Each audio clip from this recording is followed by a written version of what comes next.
అందరికీ నమస్కారం. ఈరోజు ఏడాది కూటమి పాలన మహిళలకు వంచన మీద చర్చా వేదిక పెట్టుకోవడం జరిగింది. మన వైఎస్ఆర్ కాంగ్రెస్ పార్టీ ఆధ్వర్యంలో నిర్వర్తిస్తున్న ఈ చర్చా వేదికలో ఇక్కడికి విచ్చేసిన మహిళా నాయకులు, ప్రజాప్రతినిధులు, న్యాయవాదులు, డాక్టర్సు, వాలంటీర్సు, ఉద్యోగ సంఘాల నాయకులు, చాలామంది ప్రజలు వచ్చి తమ అభిప్రాయాన్ని వ్యక్తం చేయడానికి ఎంతో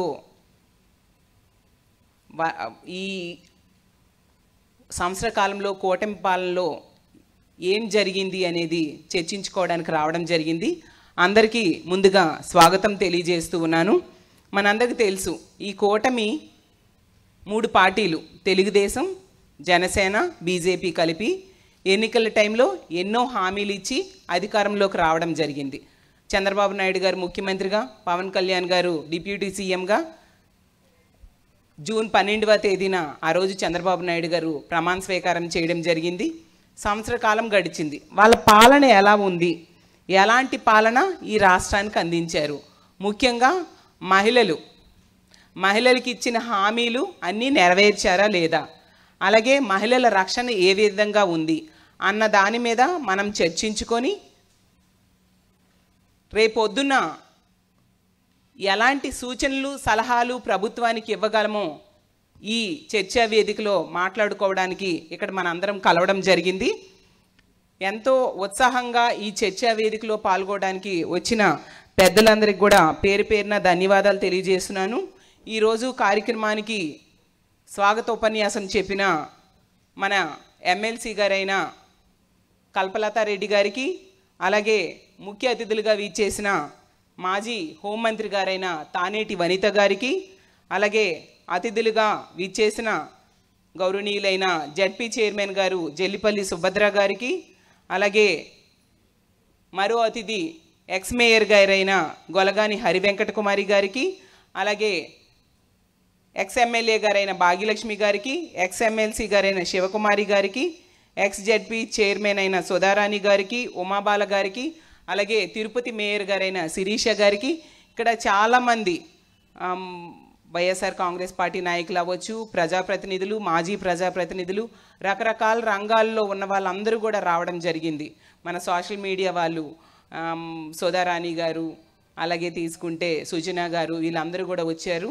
అలాగే రజనీ గారు, వీళ్ళందరికీ కూడా పేరు పేరున ధన్యవాదాలు తెలియజేస్తూ ఉన్నాను. మీ అందరికీ తెలుసు, ఈ ఏడాది పాలనలో తీసుకుంటే మహిళలకి భద్రత లేదు, ఉపాధి లేదు, ఉద్యోగం లేదు, అలాగే భరోసా లేని పరిస్థితి మనం చూస్తూ ఉన్నాము. అలాగే ఈ ఏడాది పాలన అయింది.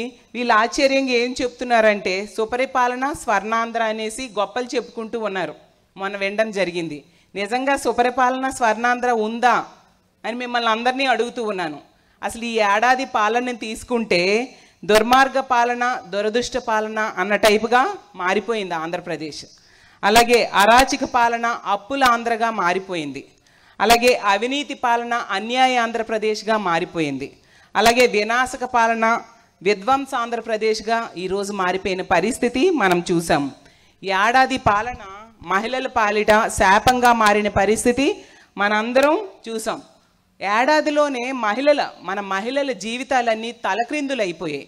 మనము ఏ పార్టీకి చెందిన వాళ్ళైనా ఒక మహిళగా ఈ కూటమి పాలనలో ఎలాంటి ప్రాబ్లమ్స్ అనుభవించామనేది మనం ఇక్కడ చర్చించుకుందాం.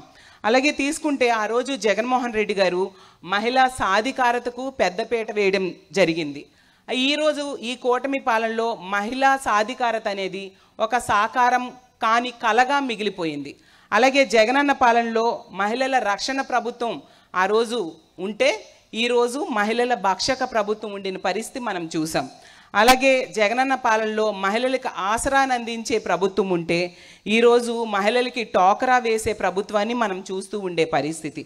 ఆ రోజు జగన్మోహన్ రెడ్డి గారి పాలనలో మహిళలకు అండగా నిలిస్తే ఈరోజు ఈ పాలన ఎలా ఉందంటే మహిళలకు ఒక గుదిబండగా మారిపోయిన పరిస్థితి మనం చూస్తూ ఉన్నాం. ఆ రోజు జగనన్న పాలనలో దిశ వ్యవస్థను తీసుకొచ్చి మహిళల రక్షణకి పెద్దపీట వేస్తే ఈరోజు మహిళల రక్షణ దశ దిశ లేని పరిస్థితిని ఈ కూటమి ప్రభుత్వం కల్పించిన సంగతి మనందరం చూసాం. 3 సార్లు ఓట్లేసిన మహిళలు చాలా మోసపోయామని బాధపడితే ఈసారి మాత్రం నేను 4వసారి ఎన్నికల్లో నాకు ముఖ్యమంత్రిని చేయండి, నేను మారిపోయాను, ఈసారి మోసం చేయను అని చెప్పి చంద్రబాబు నాయుడు గారు ఎన్నికల టైంలో అడగడం వలన ప్రజలు మళ్ళీ ఓట్లేస్తే, ముఖ్యంగా మహిళలకి ఎక్కువ హామీలు ఇస్తానని చెప్పి అవన్నీ నెరవేరుస్తాను, మారిపోయానని చెప్పి అడగడంతో ఓట్లేస్తే 4వసారి కూడా సంవత్సర పాలన అయ్యేసరికి మహిళలందరికీ అర్థమైంది ఈసారి కూడా మేము మోసపోయాము అనే విషయం మనందరం చూస్తూ ఉన్నాం. అమ్మలాంటి ఆడబిడ్డలకి ఎంత దారుణంగా మోసం చేయాలని ఎలా అనిపించిందో అర్థం కాని పరిస్థితి మనం చూస్తూ ఉన్నాము. ఏమంటే విజనరీ పాలన అంటారు. విజనరీ పాలన ఎక్కడైనా కనిపిస్తుందా? చూస్తే విధ్వంసకరమైన పాలన. ఎంతసేపు కూడా రెడ్ బుక్ రాజ్యాంగం ఎలా అమలు చేయాలి అన్న దాని మీద దృష్టి పెడుతున్నారు తప్ప మహిళల రక్షణ కానీ, ప్రజల రక్షణ కానీ, అలాగే ఇచ్చిన హామీలు అమలు చేయడం మీద కానీ దృష్టి పెట్టని పరిస్థితి మనం చూస్తూ ఉన్నాము. అసలు గతంలో జగన్మోహన్ రెడ్డి గారు తొలి ఏడాదిలోనే 90% హామీలు నెరవేర్చి రికార్డు సృష్టించడం జరిగింది. ఇప్పుడు చూస్తే చంద్రబాబు నాయుడు గారు తొలి ఏడాదిలో 90% మాట దేవుడెరుగు, కనీసం 9% కూడా నెరవేర్చకుండా ఒక చెత్త రికార్డుని ఈరోజు చంద్రబాబు నాయుడు గారు సృష్టించిన పరిస్థితి మనం చూస్తూ ఉన్నాము. అలాగే తీసుకుంటే ఏమంటే చెప్తూ ఉన్నారు స్వర్ణాంధ్ర చేస్తాం అనేసి. విన్నారా అందరూని? స్వర్ణాంధ్ర చేస్తామని చంద్రబాబు నాయుడు గారు కూటమిలే వాళ్ళు చెప్తూ ఉన్నారు. నేను ఒకటే అడుగుతున్నాను, రోజుకి 70 మంది మహిళల మీద అఘాయిత్యాలు జరగడం స్వర్ణాంధ్ర అంటారా అని నేను అడుగుతున్నా. అలాగే గంటకి 3-4 మహిళల మీద అఘాయిత్యాలు జరగడాన్ని స్వర్ణాంధ్ర అంటారా? అలాగే ఇంత ఘోరంగా మహిళల మీద దారుణాలు జరుగుతూ ఉంటే దాన్ని స్వర్ణాంధ్ర అంటారా? ఈరోజు తీసుకుంటే సందుకి మందుబాబులు ఉండడాన్ని స్వర్ణాంధ్ర అంటారా? వీధిన బెల్ షాప్స్ ఉండడాన్ని స్వర్ణాంధ్ర అంటారా? అలాగే గ్రామాన గంజాయి బ్యాచ్ ఉండడాన్ని స్వర్ణాంధ్ర అంటారా? గతంలో ఎన్నడూ లేనట్టుగా డ్రగ్స్ డోర్ డెలివరీ జరగడాన్ని స్వర్ణాంధ్ర అంటారా? 17 మంది సీఎంలు చేయలేని అప్పుని చేయడాన్ని స్వర్ణాంధ్ర అంటారా అని నేను అడుగుతూ ఉన్నాను. ఒక్క ఏడాదిలోనే 1,65,000 కోట్ల రూపాయలు అప్పు చేయడం జరిగింది. దాన్ని స్వర్ణాంధ్ర అంటారా అని నేను అడుగుతూ ఉన్నాను. 60% నిత్యావసర సరుకులు ఒక ఏడాదిలోనే పెంచేశారు. దాన్ని స్వర్ణాంధ్ర అంటారా అని నేను అడుగుతూ ఉన్నా. అలాగే ఏడాదిలోనే 12 లక్షల కుటుంబాలు వలస వెళ్ళిపోయాయి. దాన్ని స్వర్ణాంధ్ర అంటారా అని నేను అడుగుతూ ఉన్నాను. అలాగే ఏడాదిలో 3 లక్షల మందికి ఉపాధి తీసేయడం జరిగింది. దాన్ని స్వర్ణాంధ్ర అంటారా నేను అడుగుతున్నాను. సాక్షాత్తు నిన్న చూసాం, సుప్రీంకోర్టే ప్రజాస్వామ్యం ఈ ఆంధ్రప్రదేశ్ రాష్ట్రంలో లేదు అనేసి కామెంట్ చేశారంటే దాన్ని స్వర్ణాంధ్ర అంటారా అని నేను అడుగుతూ ఉన్నాను. అంత దారుణంగా వీళ్ళు పరిపాలిస్తూ మళ్ళీ స్వర్ణాంధ్రాన్ని గొప్పలు చెప్పుకోవడం ఎంతవరకు సమంజసం అని నేను అడుగుతూ ఉన్నాను. ఈరోజు మహిళకి ఇచ్చిన ఒక్క హామీ అమలు చేయలేదు. ఒక్క మహిళకు ఉద్యోగం ఇవ్వని పరిస్థితి, ఒక్క మహిళకు ఆడబిడ్డ నిధి ఇవ్వని పరిస్థితి, ఒక్క మహిళకు ఫీజు రియంబర్స్మెంట్ ఇవ్వని పరిస్థితి, ఒక్క మహిళకు కూడా ఉచిత బస్సు ఎక్కించిన పరిస్థితి మనం చూసాం. ఒక్క మహిళకు కూడా ఇంటి స్థలం ఇవ్వని పరిస్థితి మనం చూసాం. ఒక్క మహిళకు కూడా సంవత్సరం అయింది 3 సిలిండర్లు ఇచ్చారా ఎక్కడైనా? ఇవ్వని పరిస్థితి మనం చూసాము. అలాగే ఒక్క మహిళకు కూడా నిరుద్యోగ భృతి ఇవ్వలేదు. అలాగే ఒక్క మహిళ ఇంటికి కూడా రైతు భరోసా ఇవ్వలేదు. ఒక్క మహిళకు కూడా పెన్షన్ ఇవ్వని పరిస్థితి మనం చూసాం. అలాగే తీసుకుంటే ఒక్క మహిళకు కూడా ఒక కొత్త రేషన్ కార్డు ఇవ్వని పరిస్థితి మనం చూసాం. అలాగే ఒక్క మహిళను కూడా పారిశ్రామికవేత్తను చేయలేదు. ఒక్క మహిళకు కూడా 0 వడ్డీ నిధులు ఇవ్వని పరిస్థితి మనం చూసాం.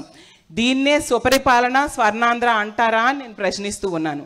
అలాంటి దారుణమైన పాలన అందించడమే కాకుండా నిన్ననే చూసాం ఎంత దారుణంగా అబద్ధాలు చెప్తున్నారంటే, నేను సూపర్ 6 అమలు చేసేసాను, ఇంకా ఎవరు దానికోసం మాట్లాడొద్దు అంటున్నారు.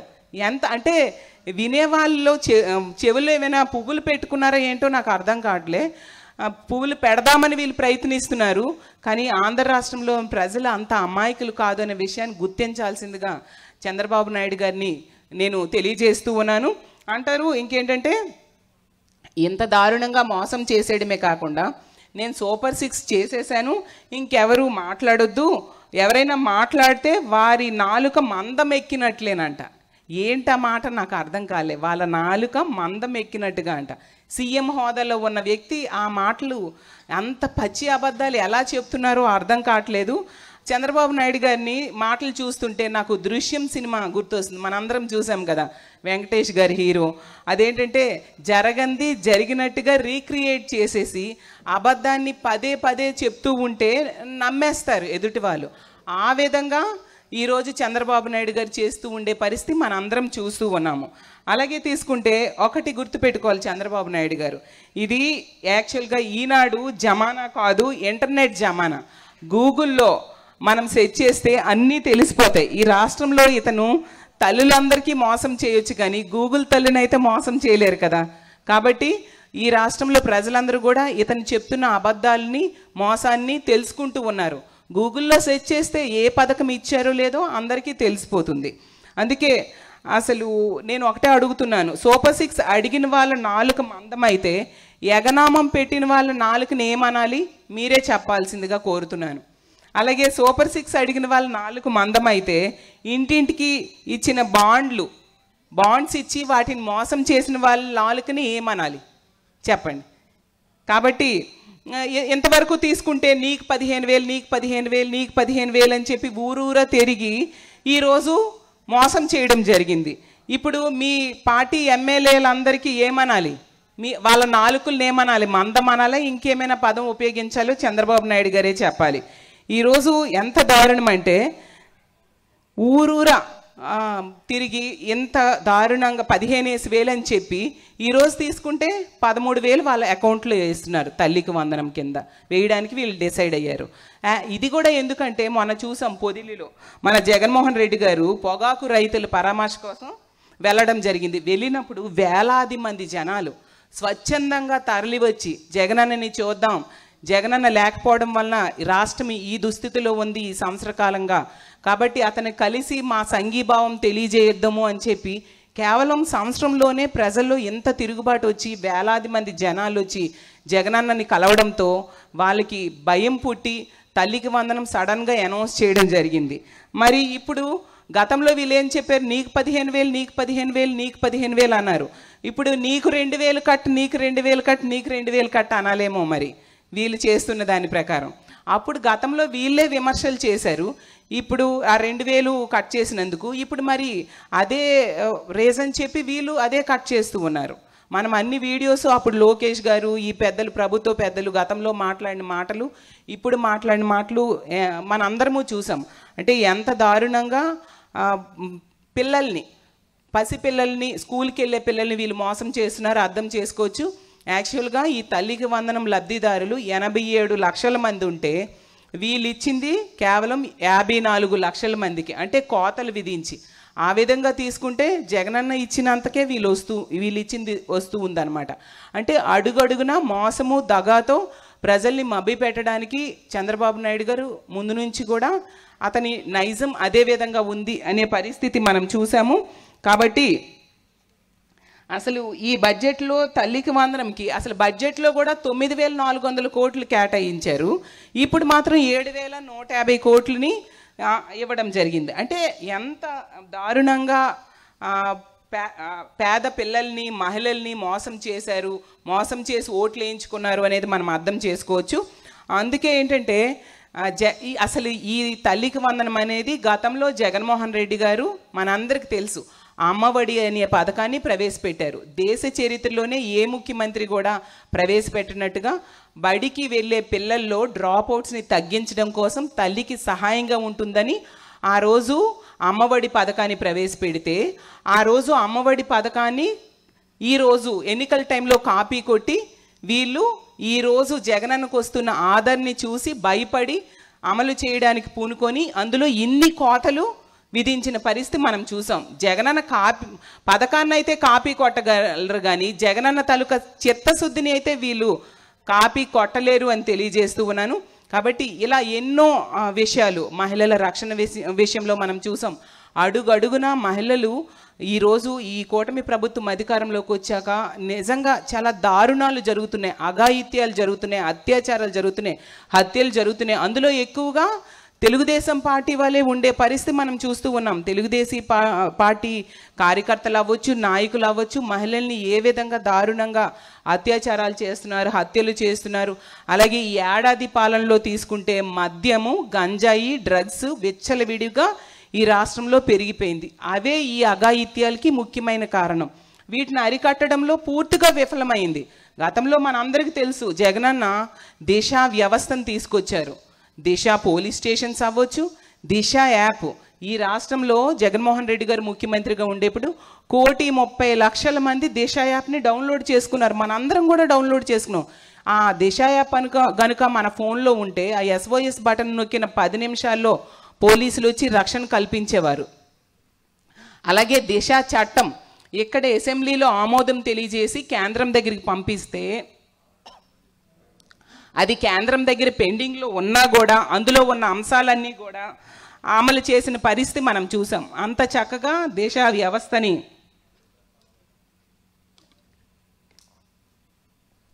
జగన్మోహన్ రెడ్డి గారు ఆ రోజు ఏర్పాటు చేస్తే ఈ కూటమి అధికారంలోకి వచ్చాక దేశాన్ని పూర్తిగా నిర్వీర్యం చేసిన పరిస్థితి.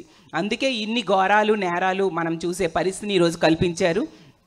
ముఖ్యంగా మొన్ననే అసలు ఆ అనంతపురం జిల్లాలో, ఉమ్మడి అనంతపురం జిల్లాలో మనం చూసాం. ఒక అమ్మాయి ఎంత దారుణంగా అంటే తల్లిదండ్రులు కంప్లైంట్ ఇచ్చారు, మా పాప కనిపించట్లేదు అని చెప్పి.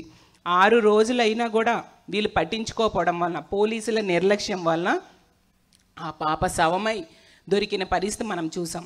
అదే అనంతపురం జిల్లాలో శ్రీ సత్యసాయి జిల్లా ఇప్పుడు కొత్తగా ఏర్పడింది. అందులో మనం తీసుకుంటే 14 సంవత్సరాల ఒక దళిత బాలికని 6 నెలలు టీడీపీ కార్యకర్తలు దారుణంగా వీడియోలు తీస్తూ అత్యాచారం చేశారు.